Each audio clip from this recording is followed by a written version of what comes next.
নমস্কার বন্ধুরা, আজকে এই ভিডিওর মাধ্যমে আপনারা জানতে চলেছেন 20% ডিএ বেড়েছে, সরকারি কর্মচারীদের কতটা বাড়বে বেতন। জানুন সম্পূর্ণ বিস্তারিত তথ্য সম্পর্কে। 20% ডিএ বেড়েছে, সরকারি কর্মচারীদের কতটা বাড়বে বেতন, রইল সঠিক হিসেব।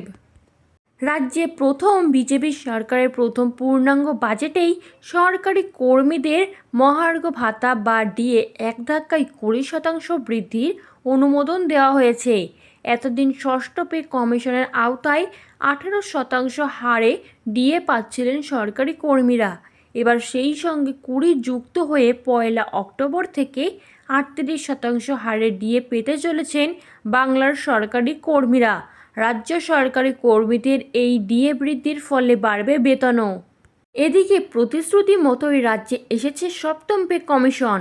নতুন সরকার গঠনের পরপরই বাংলায় সপ্তম পে কমিশন গঠনে অনুমোদন দিয়েছে।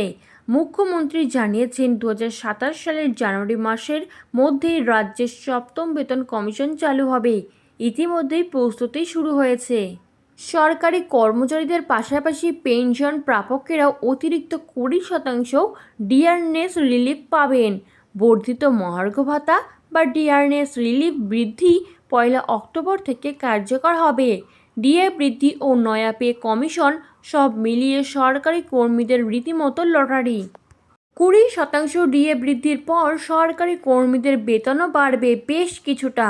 ধরে নেওয়া যাক, যদি কারো মাসিক বেতন যদি 20,000 টাকা হয়, আগে 18% ডিএ যোগ করলে হাতে অতিরিক্ত 3,600 টাকা পেতেন। অক্টোবর থেকে 38% হারে ডিএ যোগ করলে অতিরিক্ত 7,600 টাকা পেতে চলেছেন। একইভাবে কোনো সরকারি কর্মীর বেসিক বেতন 50,000 টাকা হলে 18% ডিএ যোগ করলে অতিরিক্ত তিনি এতদিন 9,000 টাকা অতিরিক্ত পেতেন। এবার 20% ডিএ বৃদ্ধির পর 38% পৌঁছে যাওয়ার 19,000 টাকা বেতন বাড়বে তাদের। আবার আগামী বছরের শুরু থেকেই সপ্তম পে কমিশন লাগু হওয়ার কথা। তাহলে ন্যূনতম বেতন বাড়বে অনেকটাই। একাধিক রিপোর্টে দাবি করা হচ্ছে, নয়া পে কমিশনের অধীনে 2.5 গুণ বাড়তে পারে বেসিক পে। যদিও পে কমিশনের বিজ্ঞপ্তি এখনও জারি হয়নি। এরকমই নতুন সরকারের নতুন নতুন এবং গুরুত্বপূর্ণ তথ্য সবার আগে পেতে চ্যানেলটি সাবস্ক্রাইব করে বেল বাটনটি প্রেস করে চ্যানেলটির সাথে যুক্ত থাকুন।